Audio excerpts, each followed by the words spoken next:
So I first would like to welcome everyone to the We Shall Read Summer Literacy Series.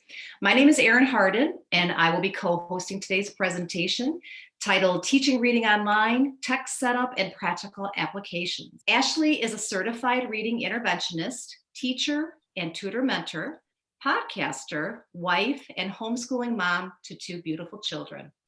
She has an online tutoring business and is the host of the Teachers Make Money Online Virtual Summit. She left the traditional classroom to raise her children, and she later started teaching online to reconnect with what she loved, teaching, and started to bring in more income. She has scaled her part-time business into a full-time income. She launched the Reading Project podcast, has been a featured presenter at the Tutor Success Academy, and mentors other educators in growing their business. That's a lot, Ashley. Thank you. Great job. Thank you for that introduction. Yeah, it's been a really interesting past 5 years because, I always say I sort of like fell into this, which I'm going to share a little bit more about here in a minute, but it's been really amazing, an amazing adventure, and I get to meet people from all over, which I love. So we're going to do some introductions, which you've already introduced me so nicely. Thank you. Housekeeping. We're going to talk about some tech basics for online tutoring. And then specifically talking about teaching using, I've been using the brain-friendly reading curriculum, teaching online, but you can apply this to all different kinds of curriculums. I'm just using their outline, the lesson outline as I go through, how do I do the parts of those lessons online? And then time for questions at the end. So I'm Ashley. There's my Instagram handles. I have two. I have a Instagram account for where I, business stuff, content, where I support other teachers, and then also an Instagram handle for my tutoring business. So you can check those out.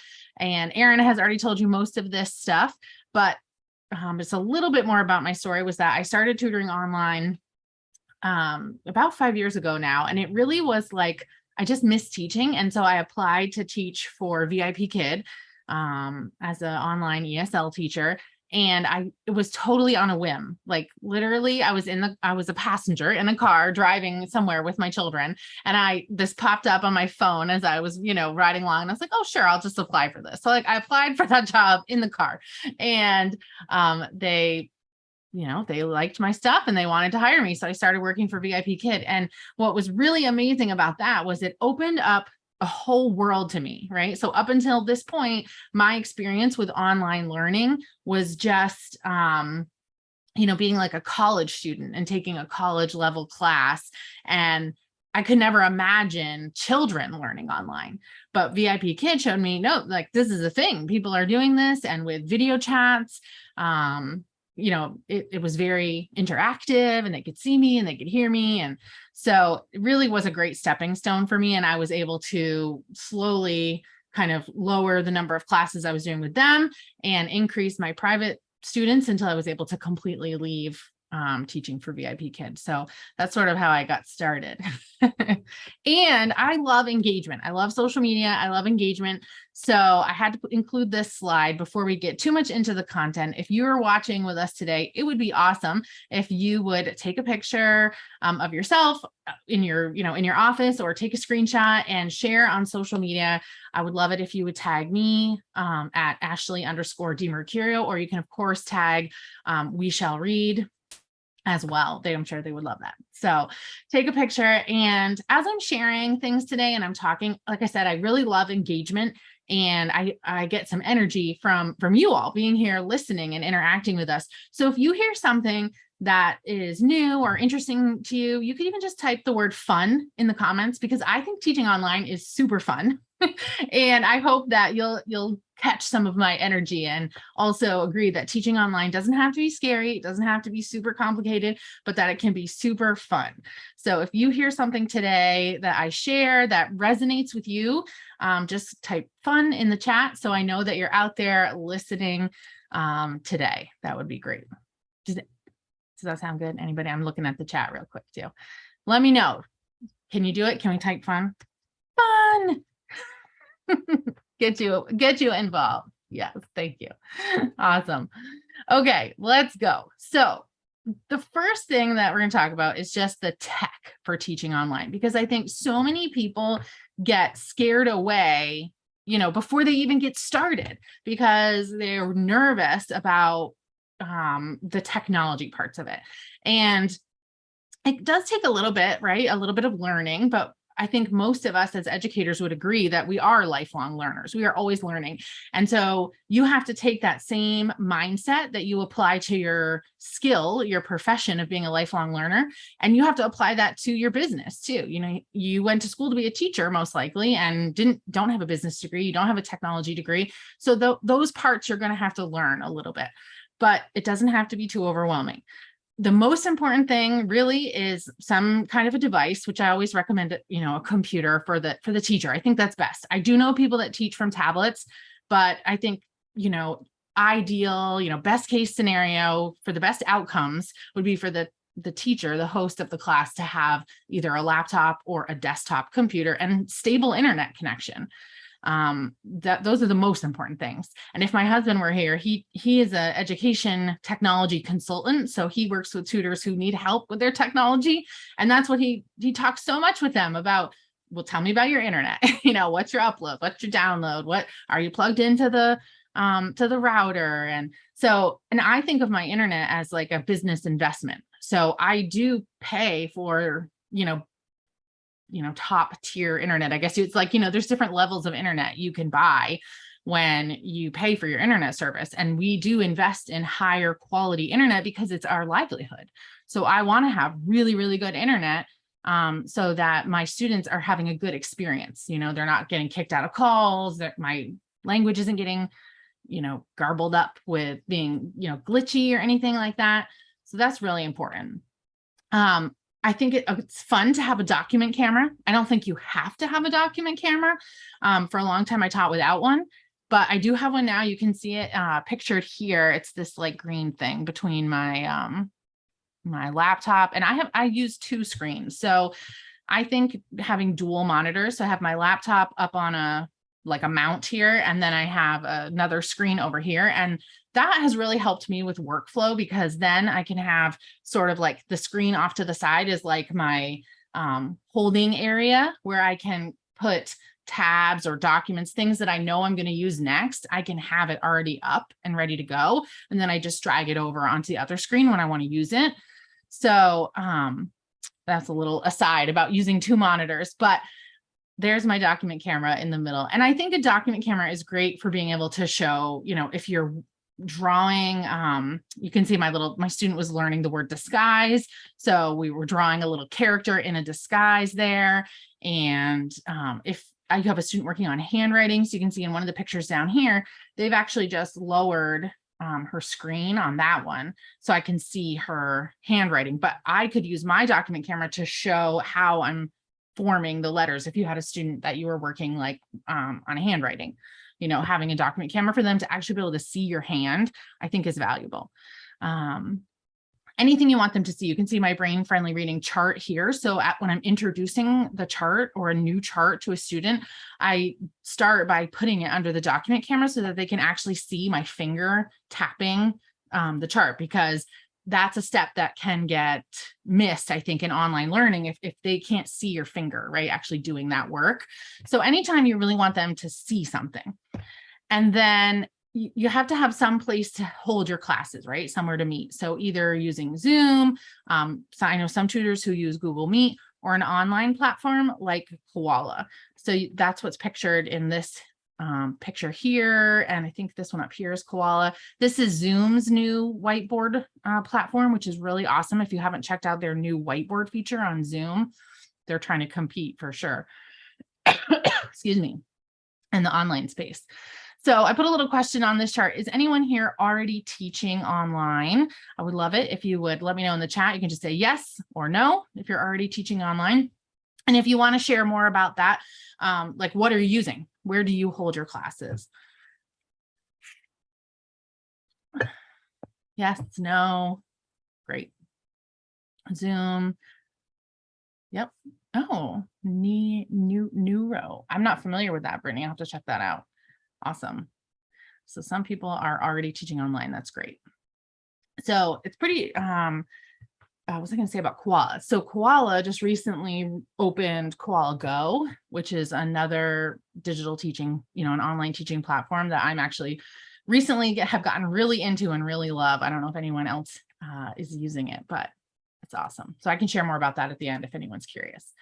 So this is the question I get when I share, I'm out in the world and I'm talking about what I do, and I'm a reading teacher, but I teach online. And they're like, how do you actually teach online? I've had some teachers that I've spoken with that they're so accustomed to doing it in person, they just can't even imagine. So we're going to kind of go through the steps. So because currently I'm using the brain-friendly reading curriculum with my students, I've been working through the 30-hour training and just really seeing amazing results with my students. I actually use it with my own daughter too, because we homeschool. So the first thing I'm going to do in my lesson after I've greeted the student is I'm going to say, all right, let's get out your chart. We're going to tap the chart. So a couple of different ways you can do this. You can send the PDF to your clients and have them print it out. I always start, whenever I start with a new student, I ask the client, do you have access to a printer? And if they say yes or no, then that determines my next step, right? If they do have access to a printer, then it's really easy to just email them the PDF and they can print it out at home. I've had students be on vacation sometimes though, when they come to class, and I'll say, oh, do you have your chart with you today? And if they don't, then we can display the chart just by screen sharing on the screen like this. And I have them use their mouse just like they would their finger, or depending on the age of the student, you can also have them point to it, but a lot of parents don't want their kids putting their fingers all over the computer. So you have to know your audience, right? But if they need to, they can just follow along with their mouse. If you have a student who does not have access, then something I offer is to just print them at my house and send them in the mail to them for just a few sheets of paper. It's not very expensive to mail that. I have a printer anyway, and that is something I would just consider part of my business expenses. And then finally, you can show your chart with a document camera, which I sort of mentioned already, how I always do that to start, just to so they can see how I'm actually moving my finger when I'm tapping the charts. Sometimes, one thing I have learned as I've grown my online business is there are components of teaching online that you maybe don't have when you're teaching in person, like printing things out or having the client print it out or mailing it to them. But to me, those are just all part of my business expenses. So as I'm doing my bookkeeping throughout the year and I'm thinking about, what's an expense or, doing all those things, like payment processors and printing materials, those are all write-offs. So those are just, I don't stress about, oh, I have to mail it to them and shipping is expensive. Well, this is part of my business. So that's something I offer my clients. Awesome. I gotta take a quick drink here. Okay, so as I move through the lesson, we've tapped our charts and we need to do some dictation and some review. So there's so many different ways to do this. And that is why I've listed out different options. And what I hope that you'll take away from this is that there is more than one way to teach online, and you can choose what's going to work for you, what's going to work for your clients, what works with your technology, right? Because different age students can do different things online, or depending on what kind of device they're using. So it's really important anytime you onboard a new online tutoring client that you know what they're using. Are they using an iPad? Are they using a Chromebook? Are they using a desktop? Do they have a mouse like this, a separate mouse, or do they only have the trackpad? Because this kind of mouse is, you can get kid size ones. Obviously this is an adult one, but this is a lot easier for a child to use than a trackpad. My students have had a lot, they can pick it up pretty quick, and you can let them practice using the mouse. But trackpad, I found that's a lot harder for the kids to master. But if you're doing dictation, you say the sound, they repeat it back, and then you could have them use a drawing tool to circle the letter or letters on your chart. So I just had a class right before this, and I pulled up, we had the chart on the screen. He has the chart at his house, but I sometimes let my students choose. I say, okay, for dictation today, do you want to write it on a sticky note? Do you want to write it on your whiteboard, or do you want to circle it on the chart? And he picked circle it on the chart. So, I say the sound, and he's just going to come in and circle on the chart like that. So a lot of students like using that. And you'll notice my, the thickness of my drawing. I used just right now, I used the annotate tool, and I picked like the one that's like a highlighter. That one tends to be easier for kids to use than the really skinny one. So that's just like another quick tip. If you're trying to have them right on the screen, getting that thicker, I don't know what the width of the pen. Okay, so you can have them circle it on there. You can have them write on paper, so they can just write on, their notebook, or I always have just like a small whiteboard like this that I use with my students. And a lot of families have this now. I would say it's pretty common, especially after the pandemic, that families have a small whiteboard in their home. But you could also get the whiteboards that are really, really thin. There's a company that sells them, but I can't remember now. I'm sure even just like at the dollar store, you can get really thin whiteboards to mail to students if you need to. But so they could write on the screen and then hold it up. I mean, write on the whiteboard and then hold it up for you. You could do work for like a week, or a couple sessions at a time, and then ask the parents to just send a photo to you. So I've done that with writing, like, okay, the student is working on a longer writing piece, and I want to look at it. I want to be able to see it. So if it's handwritten, they can take a picture and send it to you. And then I mentioned earlier on an earlier slide, if they are on a laptop, and I'm just going to do this, you can, move your top of your screen. So I would have a student when she was writing and I wanted to be able to see her hand and her handwriting, she would just lower her screen, so I could see what she was writing on. So that was a good, something I hadn't thought of at first. And she actually did it. And I was like, oh, that's great. That's a brilliant idea. Like, let's keep using that. Oh, and I have to share this with you. If you haven't heard this before, this is super fun. On your whiteboard, if you don't already have one of these, put like a pop socket for your phone on the back of your whiteboard. This is so great for teaching online, because then you can just hold it like this and you can write so much easier. So if you're not already doing this, I learned this from another teacher, and I think this is like the best online teacher hack. So fun. All right. And then for review, when you're doing review from whatever you'd worked on previously, that can be done in so many ways, right? The review part of your lesson can be online games, and I'm going to share a few more specific platforms you can use a little bit later for online games. You could do a song from YouTube. You could use a blending board for review, or just doing a verbal game. Like, sometimes I call it say it, change it. So I'll say a word like, say cat. And then the student says cat back to me. I say, okay, we're going to say cat again, but this time instead of say b, right? So that kind of a game where we're doing that manipulation, it doesn't involve any material, right? We don't need anything for that. So you'll be surprised. A lot of games and a lot of activities and things you do, you can transfer into online teaching fairly simply. Sometimes I think we get caught up in the process and we overthink it, and it doesn't have to be complicated. Okay, so we've done that part. We're getting into our lesson now, and we're ready to introduce some new material. So as I mentioned, a lot of activities can really be done over video in lots of different ways. So from advanced tech to no tech, right? If you want to just, let's say you're teaching and you just want to be talking about it, maybe you don't even want to share your screen. You can just have students writing on a whiteboard, you're writing on a whiteboard. I think document cameras help a lot if you're not comfortable using like different websites and stuff, because then you can, you could display a word list using your document camera and they could read from there. This is an example of some sentence work I've done with students in the last week. You could dictate the sentence to them, they write it out, then have them cut it up, move it around, or creating your own digital versions. In this top picture is in Google Slides, and this lower picture is from Koala. So Koala Go has these great sticky notes. So you just populate how many sticky notes you need, put your sentence in there, you can move them around and they can put them in order.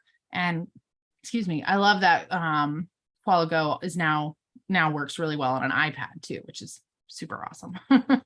And then I can show at the end, if we have time, if people want to see it, I can go into like a Google Slides document and actually show like how to do this. But really, this is just a text box So I created like individual text box, put one word in the text box, and I make the background a solid color. So it's easier for the child to find like where the text box is. I think it's harder to move things around on Google Slides because you have to get that like that plus sign, to be able to move it. So that one is a little, maybe for your older students. The younger, I would say younger ones would have a harder time moving things in Google Slides.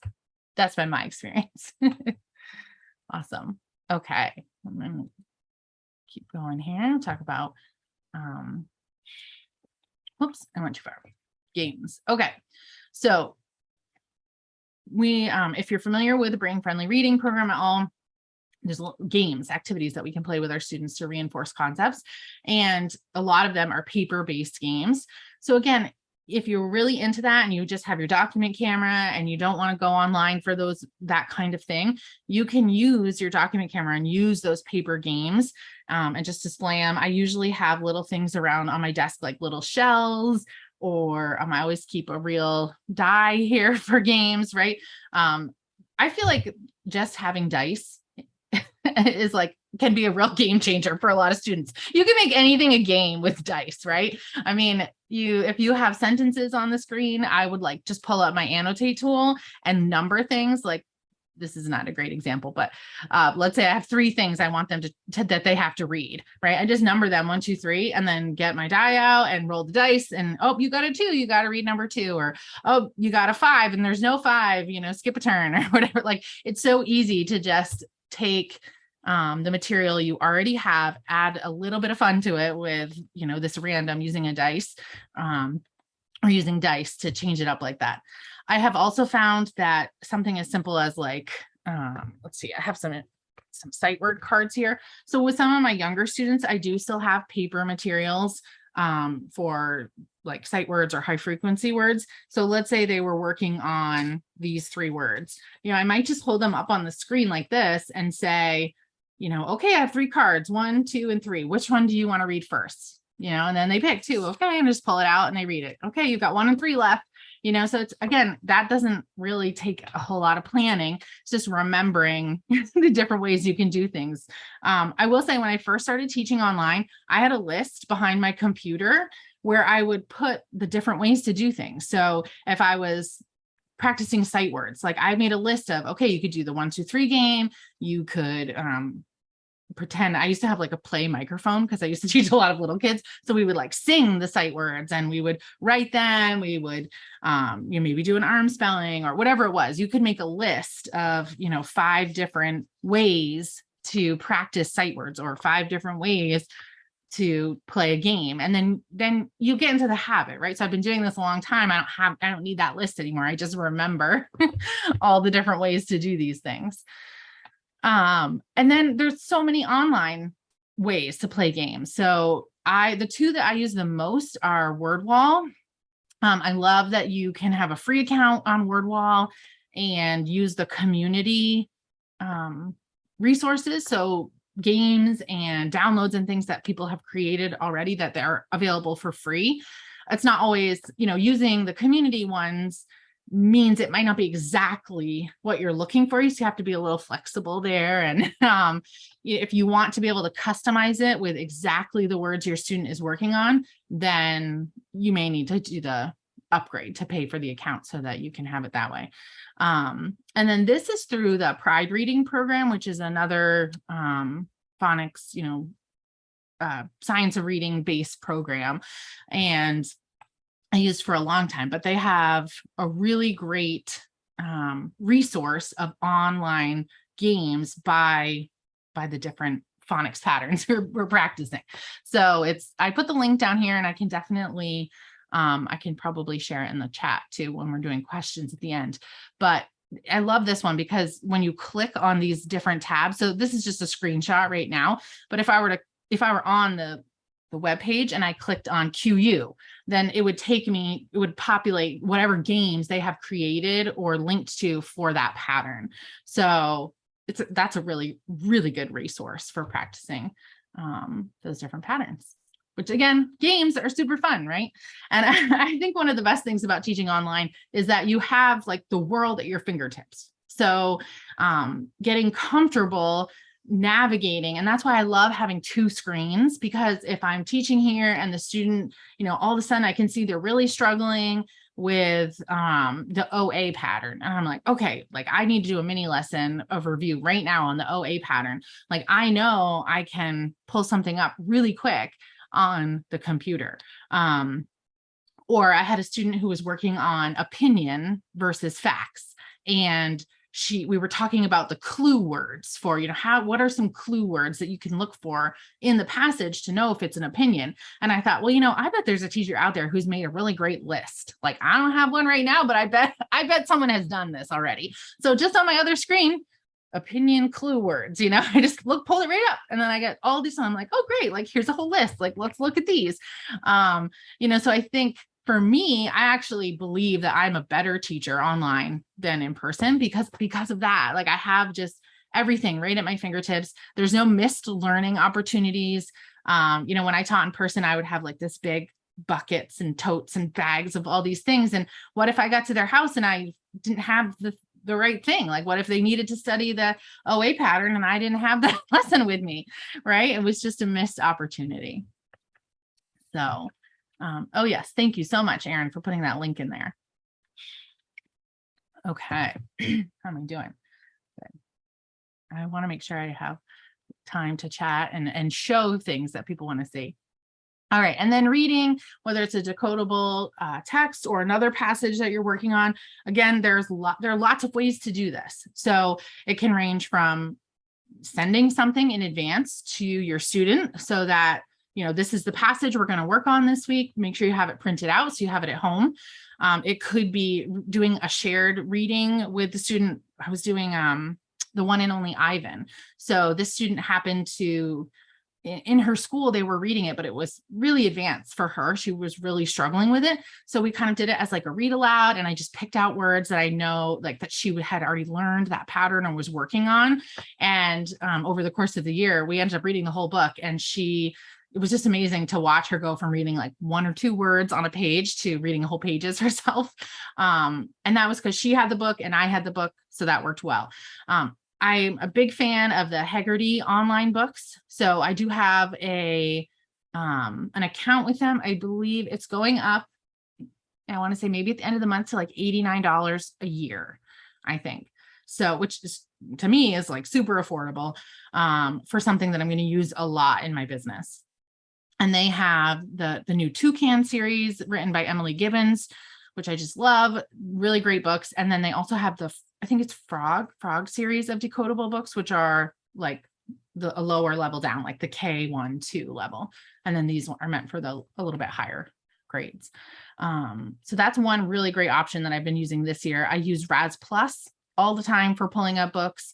That's one that's a little bit more expensive. Whoops. But they do have a yearly, you pay for the year. And again, that's just part of my expenses running an online tutoring business. I need materials that are online. And, again, you could show, a passage under your document camera. You could definitely do that. So I think it's a little bit harder for students to read. I'm all of my tools for teaching online are like, I have an iPhone, an iPad, and a Mac right now. And this is just in the last year, I switched completely to the Mac ecosystem. And one thing I just love about it is I can take a picture on my phone. So if I have a passage that I don't have a digital version of, I can just take a picture with my phone and then airdrop the picture from my phone right to my laptop and pull it right up.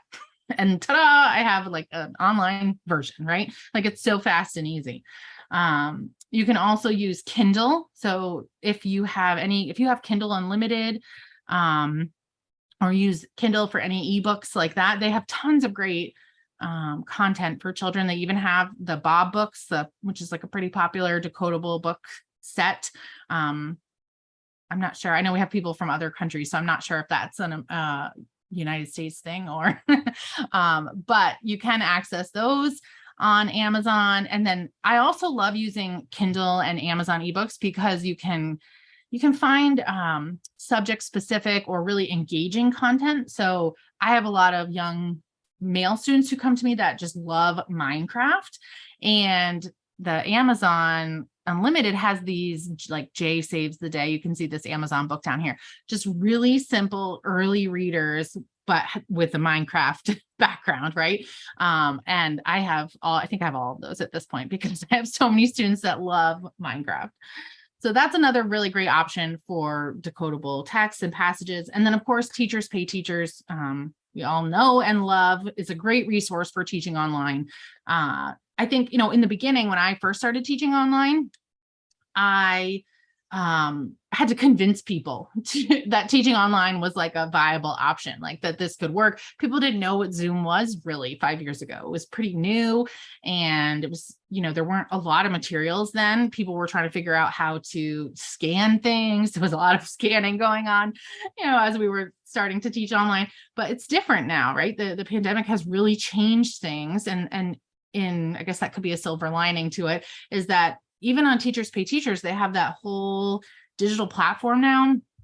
I think it was Whiteboard or Chalkboard, or I can't remember what exactly it's called, but they have a feature now where you purchase certain things that you can purchase there can really easily be transferred to a digital file. And with Google Classroom is a great tool for teaching online as well. I used it 2 summers ago for an online summer camp. So I just uploaded all the different activities we were doing for the summer camp into Google Classroom. And now, because of the pandemic, students are comfortable, or much more comfortable, I should say, working on Zoom, and they're familiar with these different platforms and navigating around Google Classroom. So I think this is like, if you're thinking of tutoring online, this is the time to start. This is the perfect time to start, which leads me into my next slide, which is, if you're considering starting, I would encourage you to download my freebie, and I can give you the link for that in the chat. And this is just a download where you can learn about the different ways that you can build your online presence as an online educator. So for me, that has been a really big part of my business, is that is how I get clients, right? They find me online. I would say 80% of my students find me on Facebook. So I believe that if you're going to be an online tutor, you want to be promoting online because you want to be working with students all over the country, right? Both Erin and I shared at the beginning that we started our businesses because we wanted to help a family member that didn't live close to us, right? She tutored her nephew, and I tutored my niece who was in a different state. And I want to be able to work with her. So I think that I don't focus on where I live for my clients. So because I live in South Carolina, I currently don't have any students in South Carolina, but I have a student in California, I have students in Vermont, I have students in Pennsylvania, New York, Florida, Georgia. So, I think they're just all over. So it's really important to think of that as you are moving into the online space. And I think that's pretty much it. So those are my quick tech basics and teaching online. And I would love for you to keep in touch with me and follow me on social media. Like I said, I really love social media and connecting with other educators. It's one of my favorite parts about being an online teacher. And the Reading Project podcast was created for families and caregivers, although we do have quite a few tutors and teachers who listen, and I am always looking for guests. So if anybody who's on this call today would be interested in coming on as a guest, being interviewed for the Reading Project podcast, definitely reach out to me, because it's a great way to build authority and build trust with your clients and, just start to be seen as an expert in your field. Awesome. Let's see. Okay, Erin, I think that is in. You want me to stop sharing and we'll go to the regular screen and we can talk about some other specifics and stuff? Great. Do that. There we go. Yes. Awesome. Let me see. Go ahead. All right. So a couple of questions came up. One is, what are your recommendations for a document camera? Oh, yeah. Okay. So when my first document camera was the Hue, I think it's pronounced, the HUE, but I'm going to say I didn't love it. I actually went through a few of those. So if you're looking at that one, I would, even though it's very affordable, I have found that it just got disconnected all the time, and it didn't hold a consistent connection, which is super frustrating because you often have to move your document camera around, and every time I touched it, it would disconnect. So I don't enjoy that one. I currently have the V4K. That's what it says on it. V4K. Oh, here it is. IPEVO. So IPEVO. And I have the V4K. And I got it on Amazon. I think I got it on sale. It was under $100. So one thing that I think is important when you're looking at document cameras, let me just pull mine up. So the bottom is weighted. That's really important. Like I said, you're moving it around. So you want to make sure that the bottom is weighted. Otherwise, you're going to touch it and it might tip over or it won't stay steady. I like this because it can move. This part moves too. So the camera moves. So when you're thinking about your setup and your computer space, I have a pretty small computer desk here. So I wanted something that I could put wherever I could fit it and then move the camera to the right orientation. So, excuse me, for me, it kind of squeezes in between my two monitors, and then I'm able to adjust the camera, move the camera around to get it to be right side up, or, so, because I like it to be above the document. So Chrissy says that's one I use too. So Chrissy, when you use your document camera, do you put the thing that you're looking at like under the camera or next to it? I'm always curious how people, so I like to be able to have it under it so that I can write. Yeah. And with the Hue document camera, I had a lot of trouble getting it to be in the right orientation.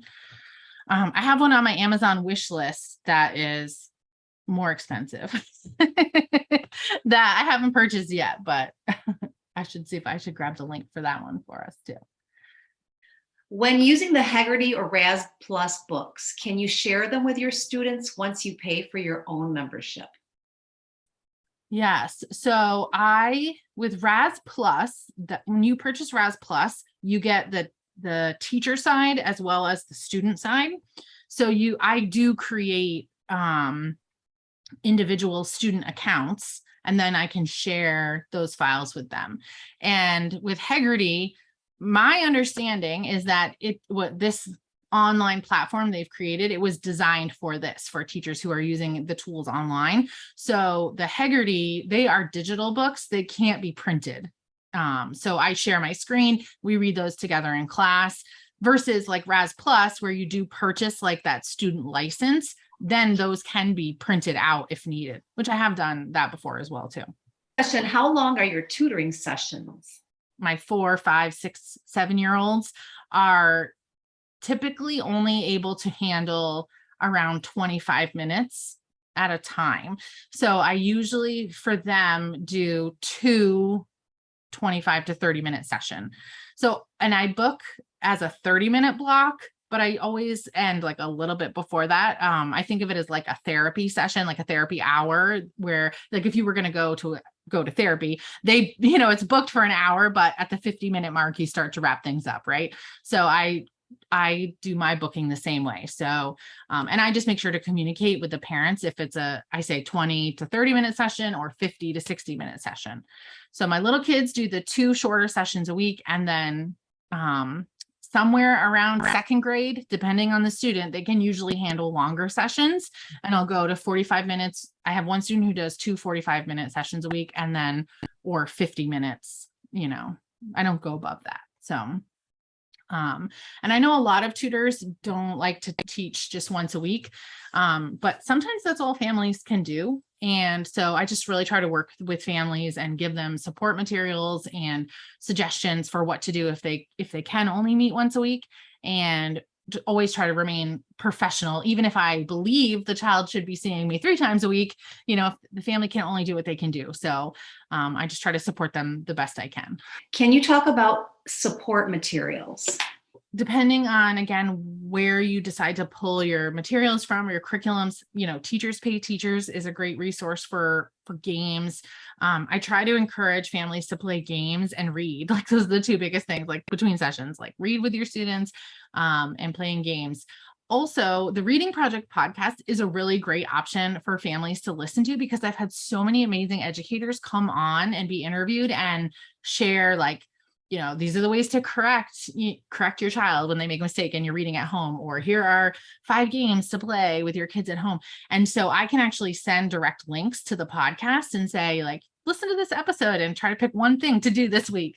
And when I'm working with tutors who want to grow their tutoring business, or scale their tutoring business, one of the things we talk about is creating a value ladder where you have materials that are more of like a free content. So like you might create a freebie, but also support material. So if your students in between sessions, they need additional content, additional materials, or if someone comes to you and needs support but can't afford to work with you right now, it's really great to have like a blog or a YouTube channel, or in my case, I have the podcast where I can send these families and say, listen to episodes 5, 6, and 7, and, try to implement some of those things. So I use that a lot for support materials. And then Raz Plus is so amazing, so deep, has so much great content in there. All right. So I've already logged in. So this is what it looks like once you've logged in. But in terms of resources here, I mean, there's just no way I can even show you everything that you have access to, but they have full curriculums on here. They have different kinds of leveled text. So if you're looking for something at a specific reading level, you can find that in here, and they have it broken down by content areas as well. They have all kinds of assessments. So if you're getting started online and you don't have assessment tools to pull from, they have assessments on here. I really like their fluency assessments. So like the fluency for timed reading, I use their fluency assessments almost exclusively at this point. I think I always use their stuff. Lots of decodable texts, decodable books,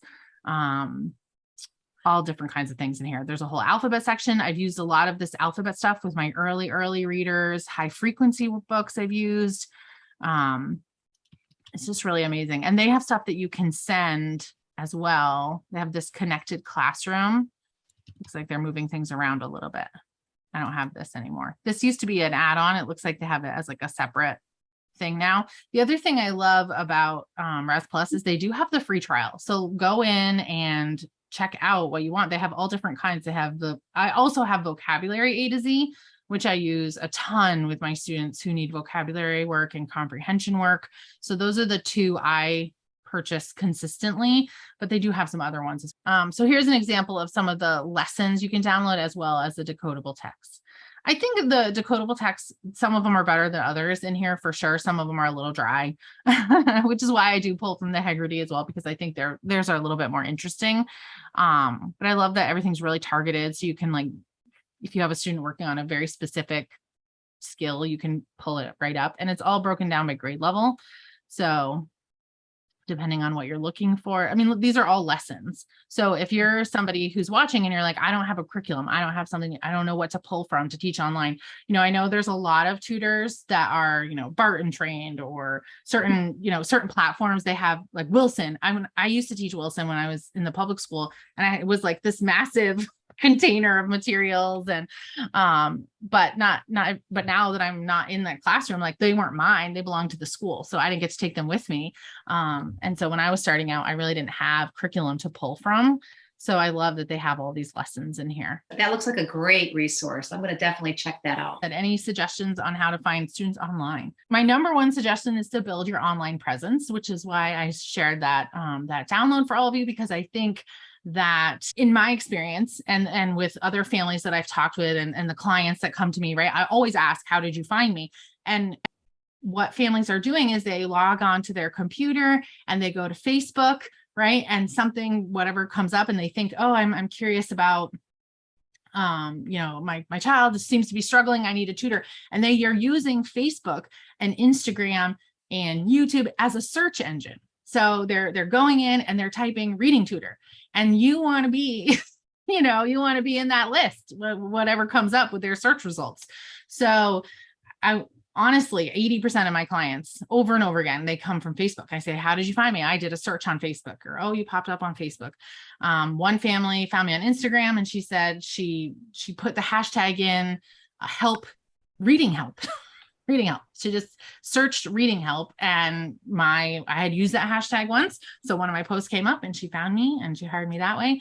And another really important thing for building an online presence is making sure everybody knows what you do, right? So I believe personally that marketing is a lot different for business owners now. I don't think there's not as much need for like business cards and flyers and, putting ads in newspapers and magazines and things like that. I don't think people are looking for tutors in those places. They are looking online now. They're looking on YouTube.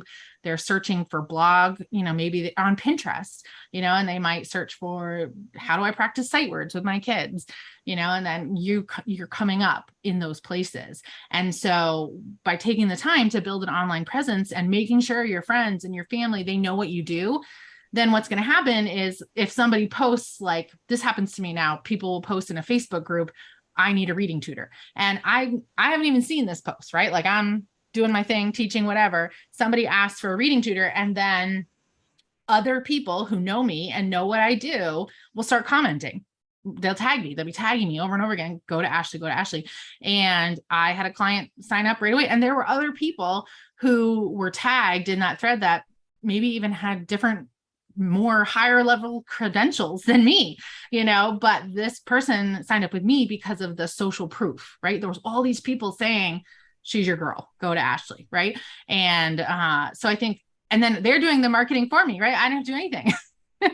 They just knew that I was a reading tutor. And so they tagged me and away we went. So that is my number one suggestion, is to build an online presence so that when people are searching for a tutor, you come up in the results.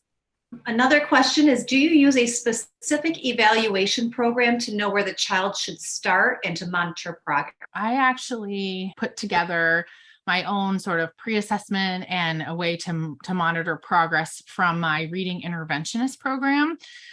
So it pulls, I had pieces from the QRI program. So there's QRI passages. I think that is a pretty good program, the QRI, and the high frequency words.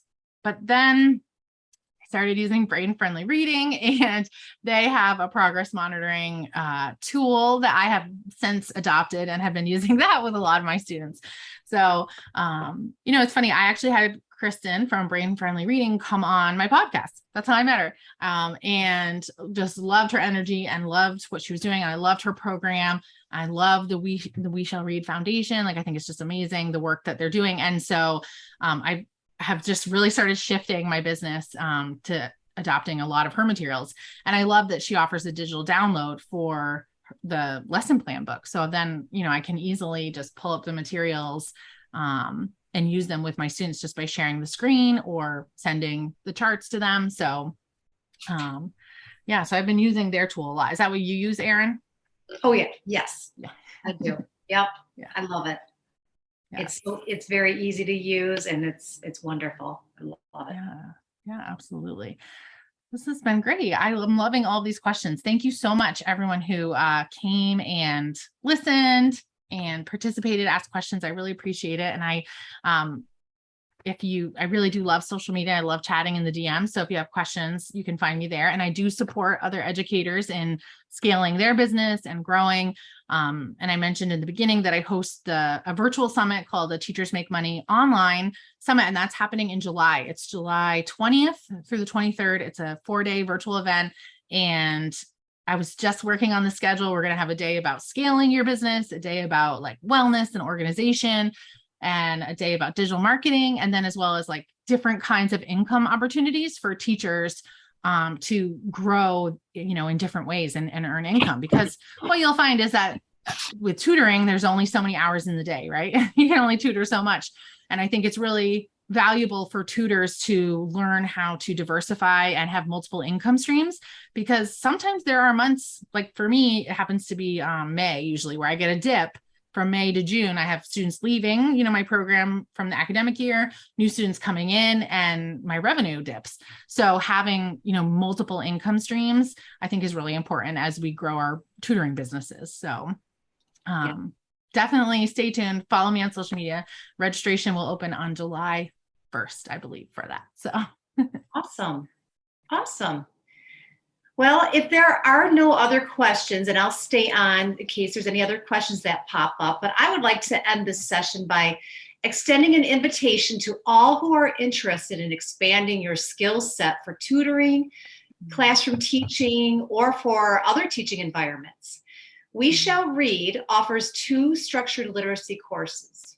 The first, titled Brain Friendly Reading Level 1 Training, is a 30-hour self-paced, asynchronous Orton Gillingham-based training that includes lectures, practice in small groups, watching webinars, printed and digital materials, and ongoing mentoring and support through live Monday night coaching calls. During this program, you're going to learn effective reading and spelling strategies that are based on brain research and the latest science of reading. So it's a very effective program. Ashley was telling you that she uses a lot of the materials, and I highly recommend it. And the price for that training is $125, which is actually the sale price right now. So it's a steal.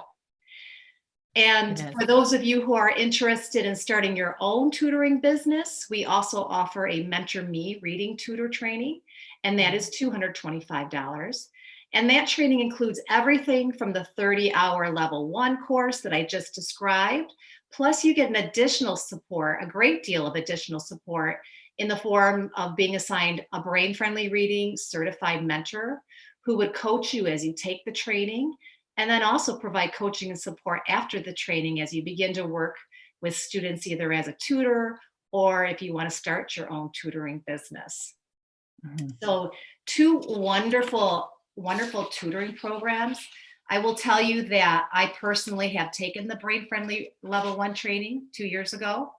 I'm a retired special education teacher, and I ran into Kristen Dwyer, the founder. And as a special educator, I am trained with Orton Gillingham. I've used those strategies throughout my entire teaching career with success.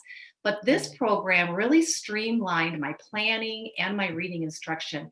It gave me so many tools, so many more tools that are very low prep, by the way. So that's key to add to my teaching toolbox. And I feel like I'm such a better reading teacher after taking this course. I currently work as a reading tutor using the program, and I've seen tremendous growth with my students in just a short period of time. And I've helped several students develop their skills, so they're either reading at grade level or I've seen a difference in their confidence and their competence as a reader. I have seen kids thinking they were stupid and now just feeling so much better about their reading. I do love that the materials are just like so easy to use for, you just open the book and you have the word list right there. And I love how the word lists go from like the simplest words up to the more complicated words. And it's so easy planning wise, for me, for when I'm planning for my online students, I have a Google document where I take quick notes and I can just say like which lesson I'm on, EE lesson on page, whatever, and then, because I'm using Koala right now, it actually, it can store whatever I'm like pulling it parts of the lesson pages. Like I love the little activities where you like connect to make 2 words, or I was just doing one of the question pages where it asks like, can the man run as fast as the Jeep? We're doing the E and you have to check yes or no. And he was like dying about the questions. These are the most ridiculous things I've ever heard, So yeah. Yeah, the kids love the yes or no questions. They are fun. And that's another thing. The kids really love the activities and they love the program. Why? Because it's fun and they're successful with it. And if anyone is interested in learning more about teaching online using Koala too, they are going to be participating in the summit next month. So they've agreed to come and do a live Q&A, so you can ask all kinds of questions.